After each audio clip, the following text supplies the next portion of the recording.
Hey guys, it's Michael. I'm sure you can see the way my face looks and how dark I really got. Boy, today is like the hottest day we've had.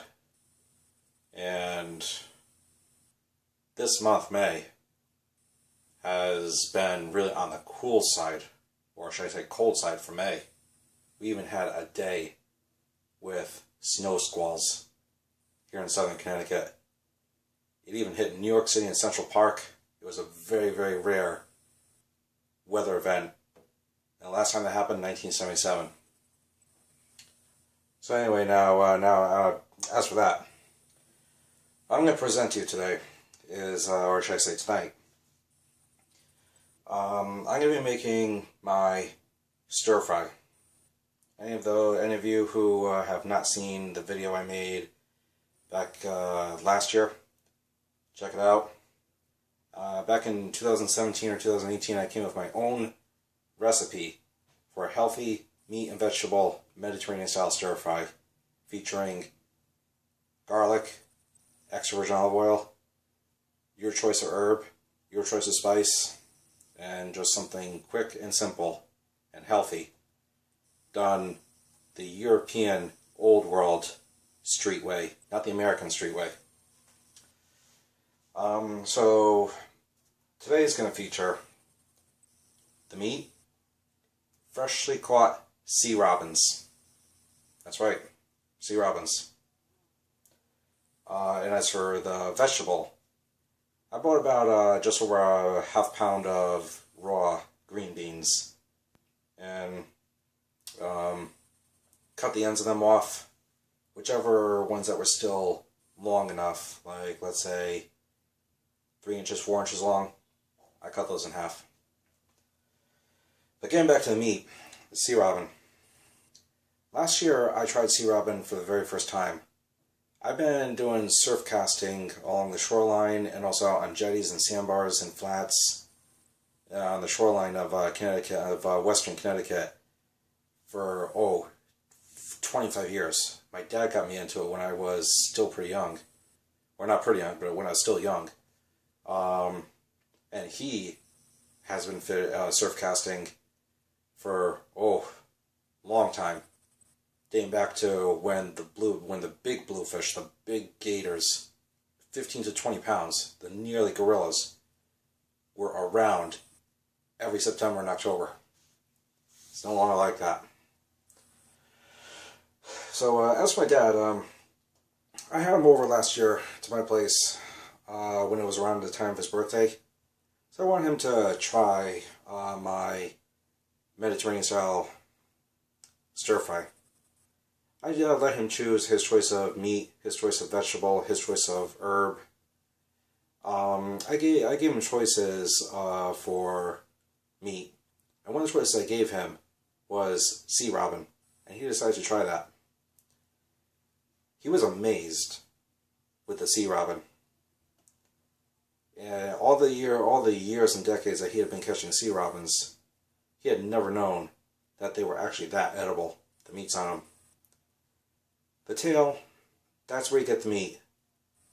And it doesn't get as fat of a tail as a catfish would, because of course, you're in the ocean, and ocean fish, they move around much more, burning a lot of fat and energy, compared to a catfish in a lake, pond, or a river, just staying still most of the time until it's nighttime.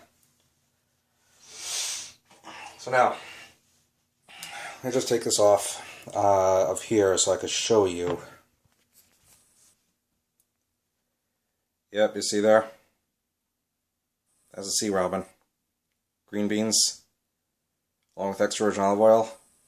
I chopped up fresh raw garlic. What I put on top of it was I grinded fresh black peppercorns along with plenty of oregano.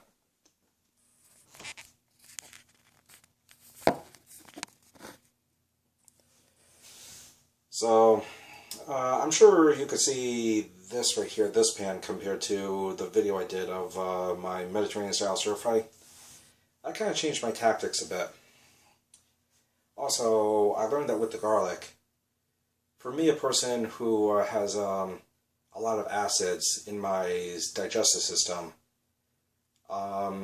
There's certain foods I really need to watch out for so they don't overreact with the acids and don't produce too many acids. I found out garlic is actually one of those foods, or ingredients you could say. And I did notice the reason why I would get bad bathroom visits whenever I use a lot of garlic is because basically when I used to make a lot of scoops of garlic right out of the jar, that would have more of a reaction compared to chopping fresh garlic. Okay, so here we go. I'm about to turn it on high. So we're going to wait for it to start heating up. Once I turn it on high, which would be on my stove and oven number 9, it takes about, I don't know, maybe a minute for it to heat up enough for it to really start sizzling. While we're waiting for this to heat up, I told you about sea robins. What we have over here in Long Island Sound of Connecticut, the striped sea robin. A lot of people consider them trash fish and not even a fish worth fishing for. 2 or 3 years ago, there was an article in the Fisherman magazine, and I saw the article was tasty trash. One of the fish that they included in there was our local native striped sea robin. I saw how they said it's actually an edible fish. Just you're not going to get too much meat out of it, so you got to keep plenty of them if you want to get a lot of meat, like me. But I decided to try it out. I was amazed. As for just fishing for them, I really say that during the heat of the summer, once stripers have gone much deeper out in the open, and if the water has gotten too warm, or should I say too hot, for even the bluefish to be close enough, and that would usually mean that there's tons and tons of sea robins around. So, sea robins. I really feel that sea robins, for their size, 2 to 4 pounds, or 1 to 3 pounds, with an occasional monster 4.5 pounder, they actually are fun on light tackle. If you just cast from the beach, or wade out there on some flats with enough drop off out there in front of you, just take like a 6 foot or 6'6" inshore rod or freshwater spinning rod with some 8-pound braid on a light reel, or if you want 10-pound mono, and just cast out there with like a half-ounce spoon, some maybe 3-inch shallow diving crankbait, such as if it even be a freshwater crankbait with just a bigger hook on it, like a 8 centimeter 3 1/8 inch Rapala X-Rap Shad Shallow. I mean, they're pretty fun on light tackle. Anyway, so here it's really starting to get going now.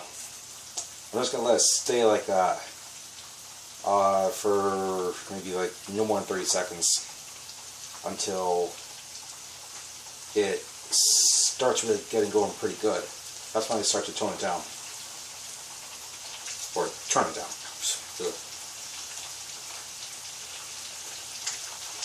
So now it's really starting to get going. That's only about 15 seconds. So I'm going to let it start to settle down now.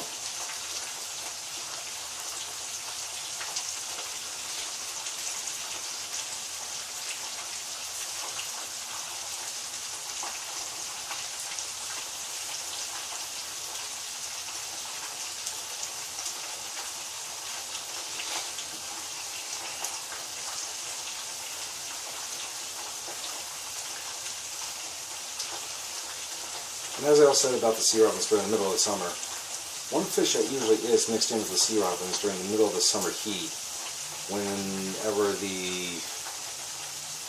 the water's too hot for even the bluefish, would be fluke, summer flounder.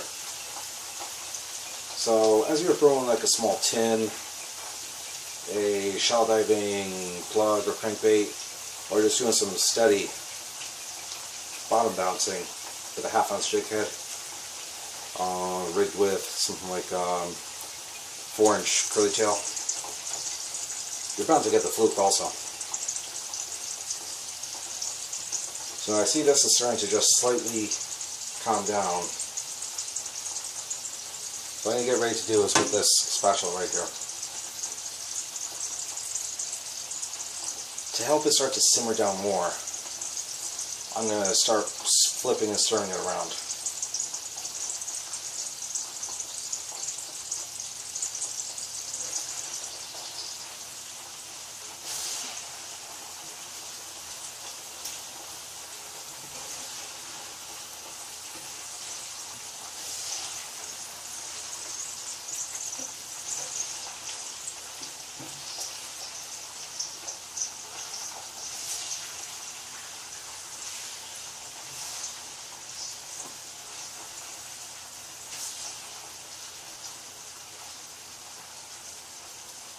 Now it started calming down enough, so I'm going to just turn it up to medium high, number 6. I had turned it down to medium low, number 4. Sometimes I turn it down to medium low, or low medium, or yeah, medium low, number 3, depending on how hard it had already been sizzling.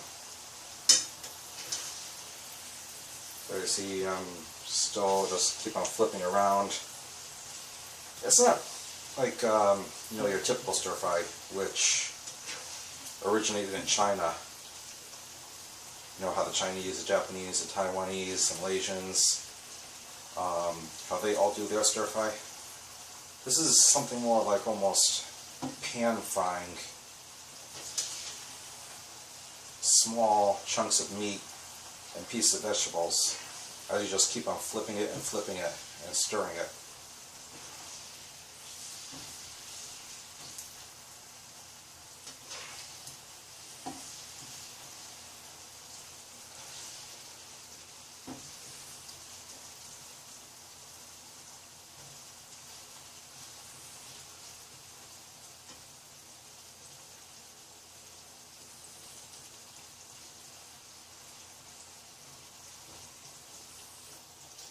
Okay, so what I just did is I leveled it out, so like 95 to 99% of all things on there could actually be touching the frying pan enough to keep on cooking. I'm going to just let it stay like this for like no more than a minute, seeing that it's fish, because you know how fish cooks quickly.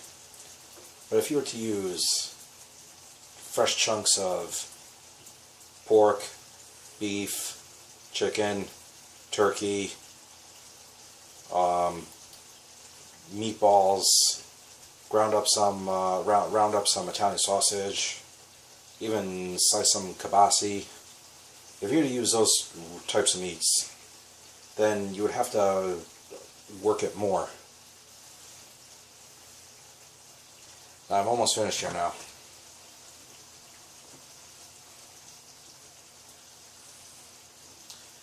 So what I'm going to do, guys, is, seeing I'm almost finished, I'll be right back.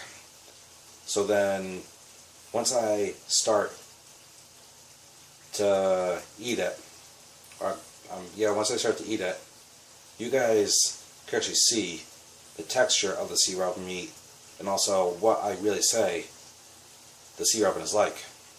I'll be right back.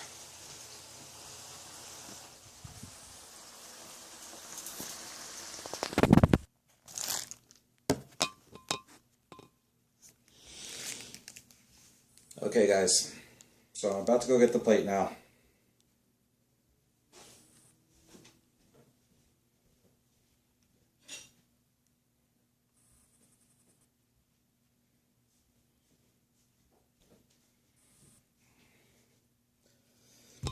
It looks like I put too much olive oil. Oh boy. Jeez. Huge puddle. So.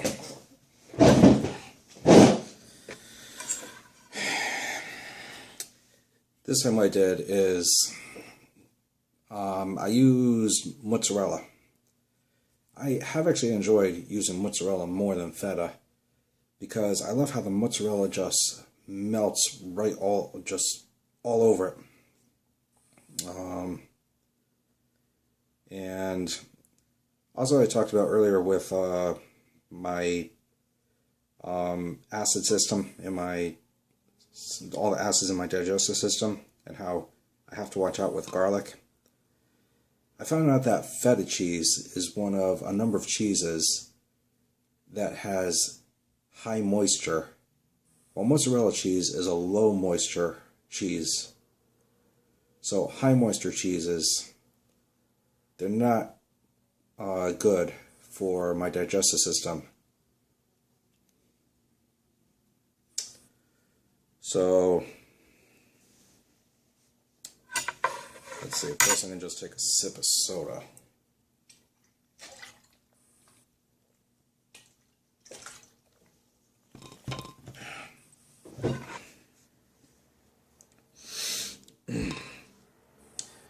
Now when I put everything on the plate, I noticed that there was really no loose little pieces of fish meat still on the pan.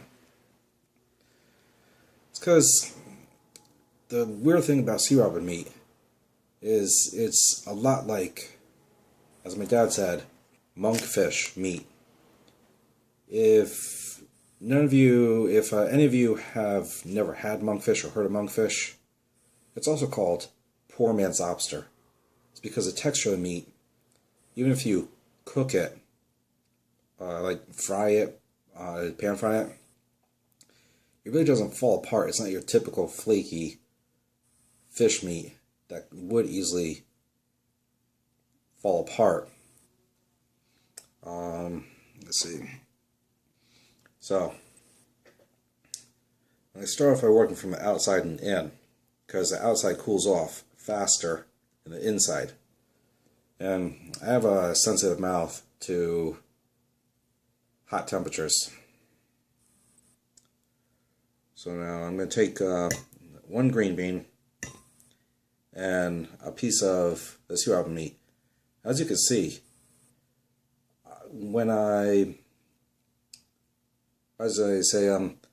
I picked up the green bean first, which isn't soft because of how quickly I cooked it.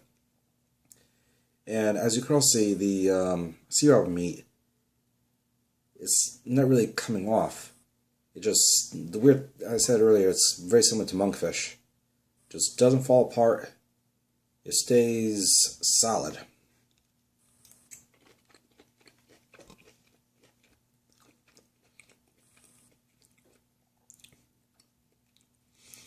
Very good. It has a perfect class of flavor for practically anybody. So, for a person who doesn't like, let's say, bluefish, I like bluefish because I like to look for flavor. But for a person who doesn't like bluefish and rather eat striper, then this is another white meat fish that doesn't really have too much flavor. I could also say the best ways to cook or use sea robin meat is basically sea robin meat is more of an ingredient. It's not its own table fare. So if you were to use sea robin meat as a healthy meat and vegetable stir fry, use sea robin meat for making your own tacos or quesadillas, use sea robin meat for something like a noodle soup or a rice soup, or if you are really watching out for what you're eating because you want to lose weight, so you're really concentrating mostly on fish and vegetables and nothing much else, sea org meat would be perfect for taking anywhere from 2 to 4 fillets, just carefully, lightly pan frying them, and putting it on top of a spinach or kale salad with dressing. That would be perfect. So what I'm about to do now is,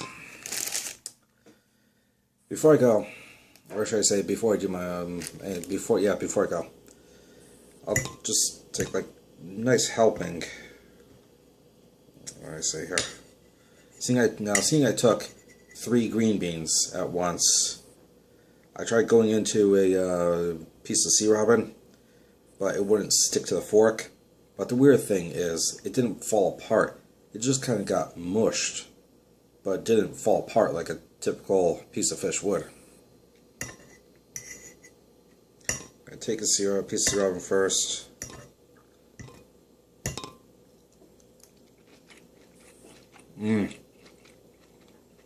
So good. Okay. So now, I was going to say before I go, to all of you out there who have been working through this coronavirus pandemic, also for all of you out there who have been who have lost loved ones, and also who have also recovered from the pandemic, I wish all of you luck, safety, good health, long life, and the very best. Good night. God bless.